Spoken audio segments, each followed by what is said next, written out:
Baik, saya akan terlebih dahulu kepada pengertian daripada filologi itu apa dan kenapa memang filologi ini dipelajari di kampus STAI Al-Aqid Al-Hasyimiyah, karena memang ini adalah sebagai mata kuliah muatan lokal kalau dalam bahasa sekolahnya. Ini mata kuliah kekhususan daripada kampus kita sesuai visi dan misi kampus kita yang akan mengeksplorasi lektur klasik dan lektur kontemporer. Dalam hal ini maka perlu ilmu alat yang bernama filologi. Nah, adapun definisi filologi itu berasal dari bahasa Yunani, filologia, gabungan dari dua kata, yang satu philos, yang satu logos. Philos artinya yang tercinta, logos artinya kata atau artikulasi. Ini juga menjadi jadi kemudian filologi itu berarti senang berbicara. Nah, dari pengertian ini kemudian berkembang menjadi senang belajar, senang kepada ilmu, senang kepada tulisan-tulisan, dan kemudian senang kepada tulisan-tulisan yang bernilai tinggi seperti karya-karya sastra. Jadi umumnya tulisan-tulisan orang terdahulu, ulama-ulama terdahulu itu ditulis melalui tangan. Baik nanti karya sastranya bisa berupa prosa maupun puisi, yang tema-temanya bermacam-macam, dari tema tentang fikih, usul fikih, tasawuf, sejarah, etika atau adab, pendidikan, pertanian, kuliner dan lain sebagainya. Ini definisi secara bahasa. Sedangkan secara istilah dalam bahasa Inggris itu disebut filologi dengan tulisan PHILOLOGY. Nah, ini baru pada abad ke-16 ini diartikan sebagai love of literature, menyukai kesusastraan. Ini saya kutip dari bukunya Prof. Oman Fatur Rahman. Nah, dalam bahasa Arab itu diartikan sebagai tahqiq. Nah, ini masih, mohon maaf, ini masih bahasa ya, pengertian secara bahasa ya. Dalam bahasa Arab itu tahqiq awalnya berasal dari kata ihkamus syai', menilai atau menghakimi sesuatu. Kemudian berkembang menjadi pengertian secara terjemahan dalam bahasa Inggris criticism, dalam bahasa Prancis critique. Nah, ini kalau kita pernah melihat di dalam kitab-kitab yang ada di dalam covernya, itu akan kita temukan muhakkik, pentahkik. Nah, pentahkik ini istilahnya adalah filolognya. Dia yang kemudian nanti menelusuri lebih lanjut, karena ini kan awalnya kitab-kitab ini adalah tulisan tangan. Itu tidak ada harokatnya. Tidak mungkin kalau mengutip Al-Qur'an tidak disebutkan surat apanya. Mungkin juga hadis tidak disebutkan perawinya. Nah, ini tugas muhakkik yang menelusuri lebih lanjut, itu sama dengan tugas dari filolog. Secara bahasa tadi itu sudah kita munculkan. Kemudian secara istilah, apa sih filologi itu? Filologi menurut Prof. Oman itu adalah investigasi ilmiah atas teks-teks tertulis yang menggunakan tangan, dengan menelusuri sumbernya, keabsahan teksnya, karakteristiknya, serta sejarah lahir dan penyebarannya. Nah, ini ada penelusuran yang lebih lanjut, tidak hanya sebatas cinta terhadap karya tulis. Nah, tapi di sini juga ada tinjauan lebih lanjut dengan investigasi, menelusuri dari mana datangnya ini manuskrip atau tulisan naskah ini, dari teksnya itu benar atau tidak, lahirnya sesuai dengan konteks waktu itu atau tidak, ini teksnya ini salinan atau tidak atau bukan. Nah, ini kerja-kerja dari filologi. Nah, sejarah awal filologi itu berkembang kira-kira pada abad ketiga sebelum Masehi, yaitu ada sekelompok ahli ilmuwan di kota Iskandaria atau Alexandria di Mesir ya. Nah, ketika itu mereka berkumpul untuk mengkaji tulisan-tulisan masa lampau yang ada pada berabad-abad sebelumnya. Nah, ini kemudian oleh tokoh yang bernama Eratosthenes, kegiatan ini dinamakan filologi. Nah, jadi pada waktu itu tulisan yang dihadapinya karena banyak tulisan-tulisan yang dikhawatirkan keliru dan banyak informasi yang salah. Ada juga ini karena salinan, jadi banyak yang korup. Nah, kata-katanya ada yang hilang di korupsi. Nah, objek filologi itu mengetahui informasi mengenai masa lampau. Nah, dari situ berbagai segi kehidupan masyarakat itu dapat diketahui pada masa kini, baik dari sisi peninggalan-peninggalannya, yaitu berupa benda-benda budaya ataupun karya tulis. Nah, karya tulisan ini umumnya mengandung informasi di dalamnya. Ada semacam pengetahuan tentang masa lampau. Di masa lampau itu kegiatan mereka yang mereka dalamkan. Nah, kemudian kalau kita lihat di sini ya, ada peninggalan sejarah berupa tulisan, ada peninggalan sejarah berupa bangunan. Nah, contoh Masjid Baitur Rahman di Aceh itu adalah peninggalan sejarah berupa bangunan. Borobudur juga berupa bangunan. Nah, ini objek sejarah, tapi nanti filologi objeknya tulisan sebenarnya. Jadi nilai yang terkandung dalam filologi itu adalah sumber tertulis itu kita dapat merasakan, menghayati pikiran dan perasaan suatu suku bangsa tertentu. Nah, informasi yang terkandung dalam karya-karya tulis itu mencakup cakupan yang luas, menjangkau berbagai segi kehidupan masa lampau. Nah, jadi ada pengetahuan, informasi yang bisa didalami sebagai kunci pembuka daripada pengetahuan di masa lampau untuk masa kini. Nah, adapun objek dari filologi itu adalah peninggalan tulisan yang medianya itu bisa dari kertas, dari daun lontar, dari bebatuan, dari kulit dan lain sebagainya. Nah, sebagai hasil budaya masa lampau, peninggalan berupa tulisan itu dipahami harus sesuai dengan konteks masyarakat yang melahirkannya, jiwa zamannya ketika itu. Jadi bahasanya mungkin dengan bahasa zaman sekarang ada sedikit pergeseran.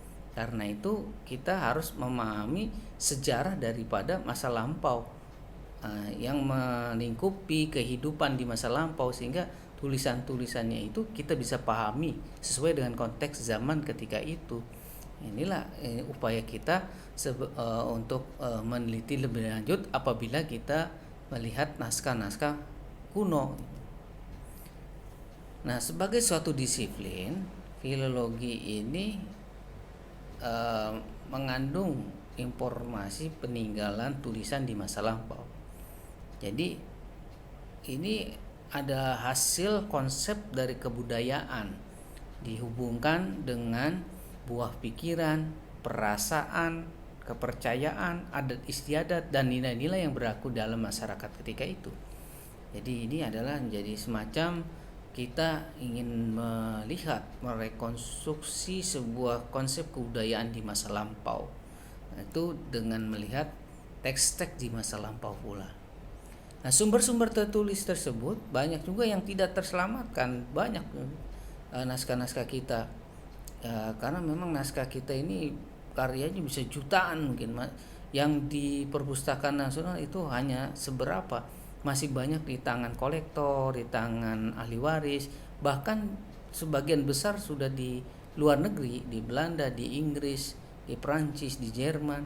Nah, ini karena dulu juga waktu penjajahan mereka membawa juga naskah-naskah kita.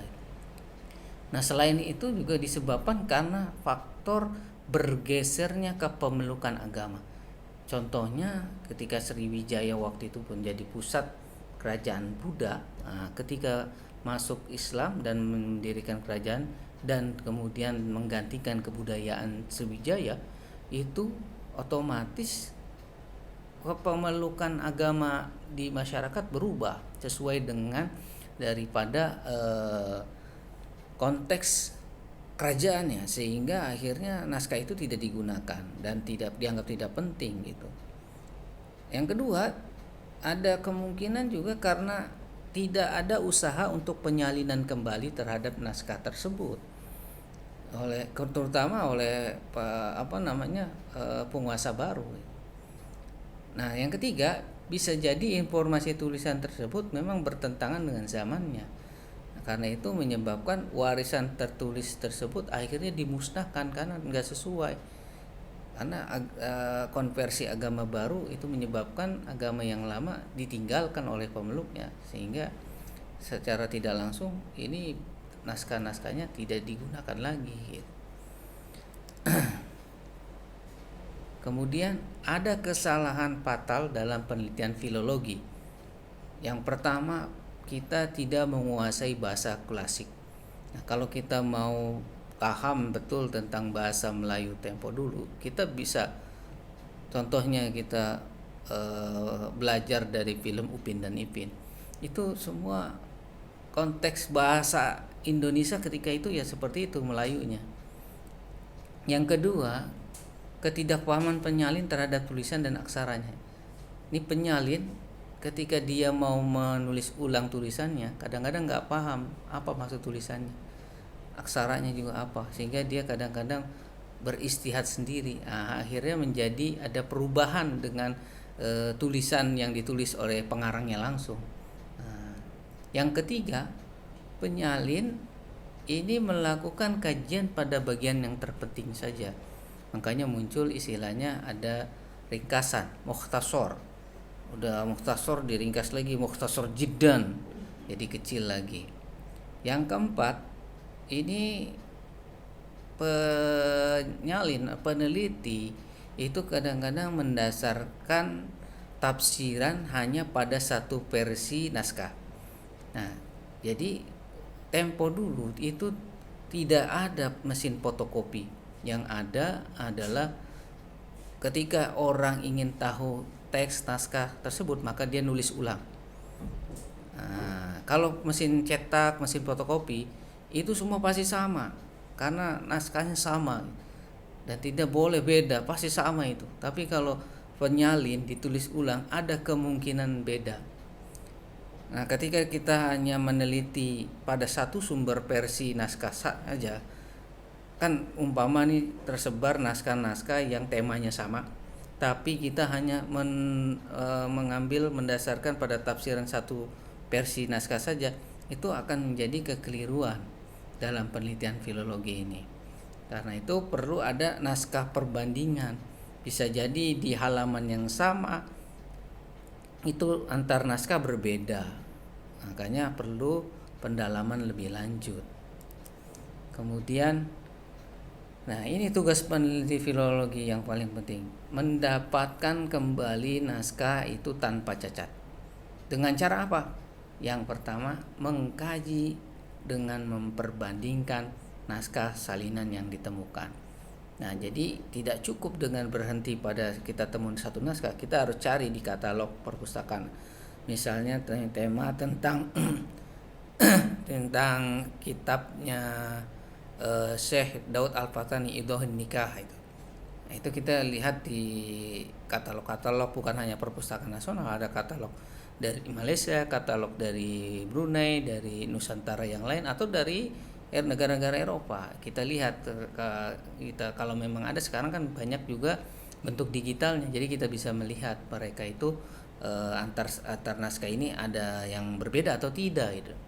Yang kedua, mengetahui latar belakang budaya yang melahirkan naskah tersebut. Kita harus tahu konteks sejarahnya, budayanya masyarakat yang melahirkan, karena bisa jadi itu terkait dengan budaya lokal itu mereka untuk menulis sebuah naskah tersebut. Yang ketiga, melakukan interpretasi yang dapat dipertanggungjawabkan. Ada semacam tafsiran terhadap naskah tersebut, tetapi juga dengan metodologi yang sangat ketat. tidak serta-merta menafsirkan hanya sebatas imajinasi, tapi ini dengan metodologi pengetahuan yang sudah ditetapkan. Yang keempat, melengkapi dengan studi lapangan dan wawancara. Ke lapangan kita melihat naskahnya aslinya. Tadi kan kita di bentuk digitalnya.